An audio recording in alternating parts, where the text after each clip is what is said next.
Good morning to all the students of class 2. Today I will be explaining you a new chapter, chapter 10 from your second unit syllabus. Chapter 10, Safety Rules.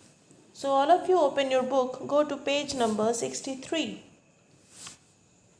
In this chapter, we will learn about the various safety rules that we should follow in our home, on the road, or in the school, or on the playground in order to stay safe. So, let us start the chapter. Accidents can take place if we are careless. We must take care of ourselves and others. There are some basic safety rules.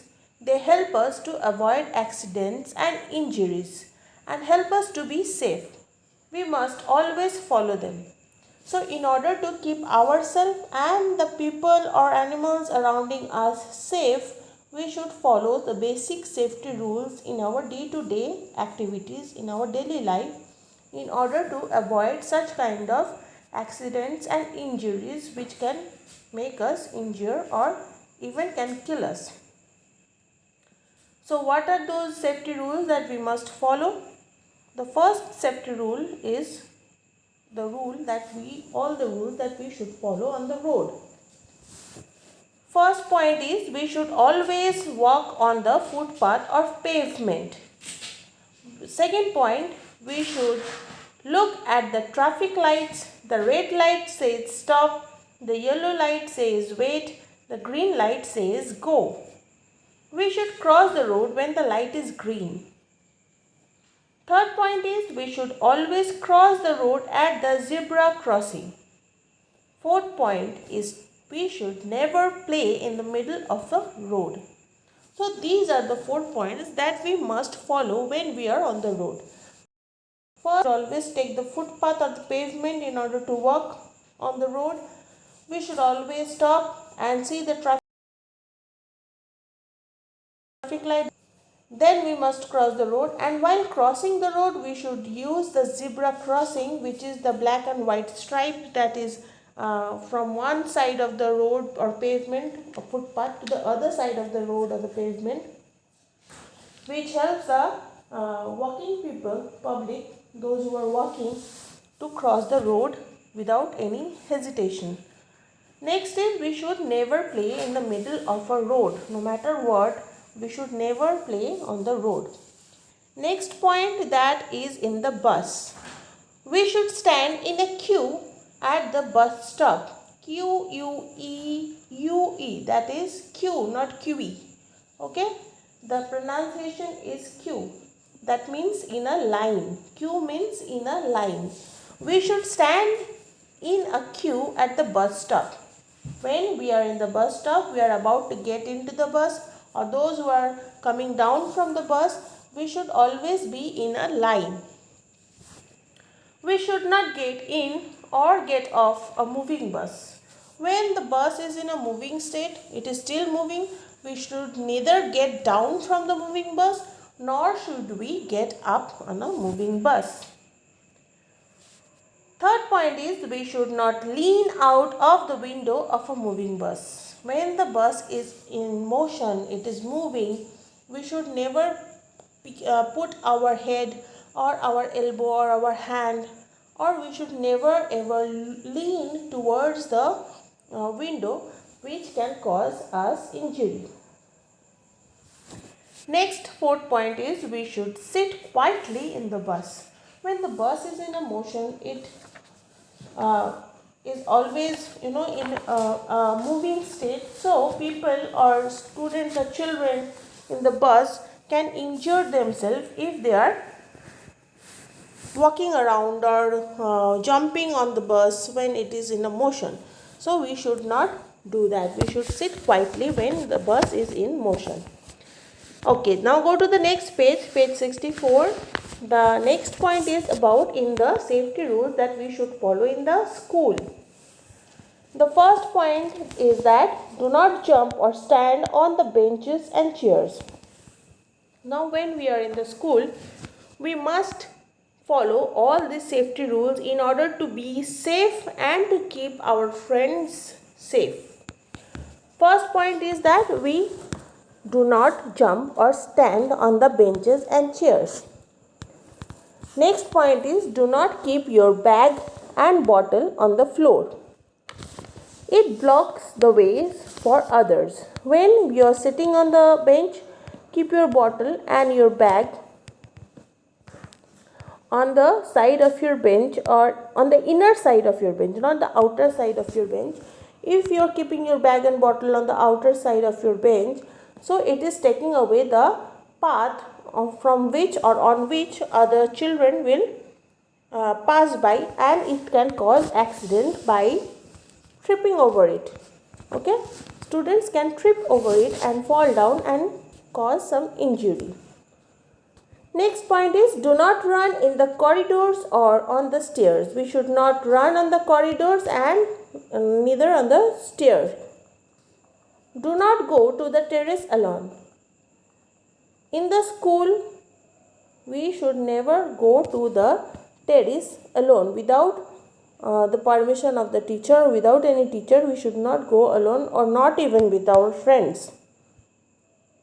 Next point is do not push other or break the queue. While we are going from one class to another or from the field to the class or from the class to the field, we should always be in a queue, in a line. And while we are walking or moving in a line, we should never push and each other or try to dodge another person and move in front. That can cause injury. Next point is do not fight with others. We must not fight with others in the school. Always listen to your teacher. And if we will always listen to the teachers, whether subject teacher or class teacher or the principal or the vice principal, if we will listen to the teachers, then we will stay safe in the school premises. Next point is in the playground. The safety rules that we should follow in any playground, whether it is a school playground or a playground near your house or in your area, we should follow these safety rules. The first point is we should play safe games. We should play in a park or a playground. First point is that we should always play safe games. Not any rough games, but the games which are safe and will not harm anyone. We should play in a park or a playground. We should always play inside a park or in a playground, not on the road or on the side of the road. Next point is we should not run after a kite or ball on the road.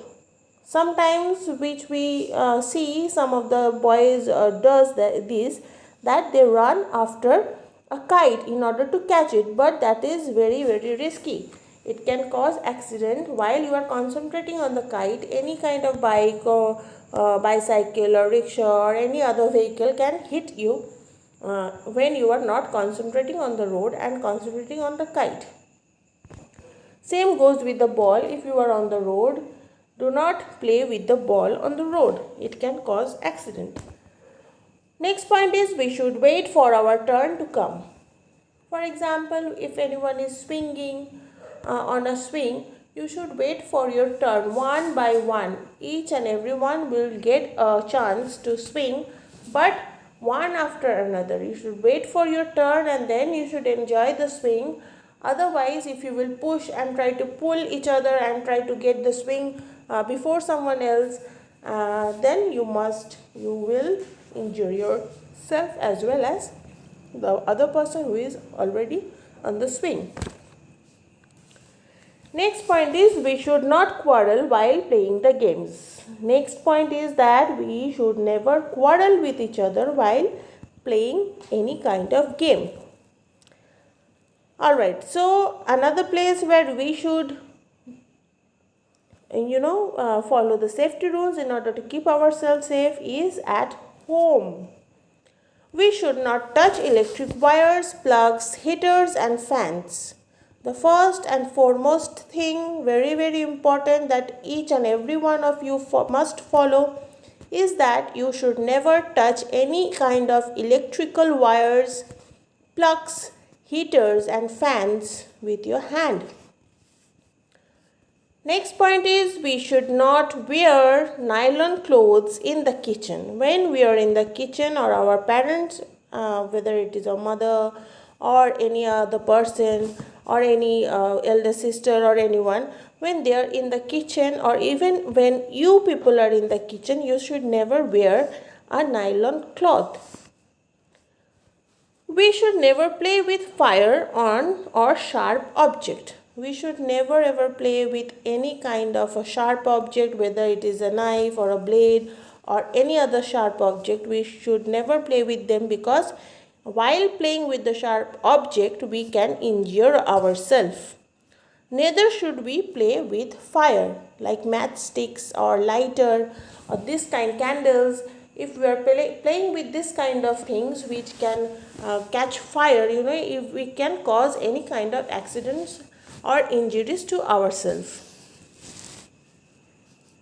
Next point is we should be careful while working with tools. When we are working with some kind of tools, we should always be careful, so that we will not injure ourselves. If we will be careful, we will not injure ourselves. Next point is that we should not tease animals. We should learn to love them. When we are handling or caring some kind of animal, loving some kind of animal or keeping them as pet, or whether they are stray animals, leaving those animals like cats and dogs and cows or oxes which live on the road, we should never tease these animals, and rather we should take care of them. We should give them food sometimes, and we should keep water, a bucket of water outside of our house, out of the door, so that they can drink water from there whenever they are thirsty during the summers. And we should take care of them and not tease them at all. So these are the rules that we must follow. Now let's see that in that yellow box something is written about if we get hurt, what we should do. If we get hurt, we must tell our elder that we have got hurt. That elder person, he or she will help you to get some medicine. If someone else get hurt, take him or her to a clinic, to a doctor. The doctor will do the rest of the treatment about that injury to that person. When the person will receive when the treatment is done, the treatment that an injured person receives before the arrival of the doctor is called first aid. Sometimes when we get injured in our house, what do? Immediately we wash the wound and we put some sort of medicine like betadine or something like that, or Dettol, and we wash the wound so that any kind of infection might not happen. Until and unless the doctors comes to us or we go to the doctor, the initial treatment that we do in order to keep ourselves safe from any kind of infection or excess of bleeding, that first initiative of this medication is called first aid. FIRST, first hyphen AID, aid, first aid. A good first aid can save a life, and if the first aid is done properly, it can save a life, it can cure the injury at a much higher speed or rate. So this was your chapter. I hope all of you have understood it quite well. It is an easy chapter. All of you must go through it at least twice in order to understand your chapter better. Thank you, class.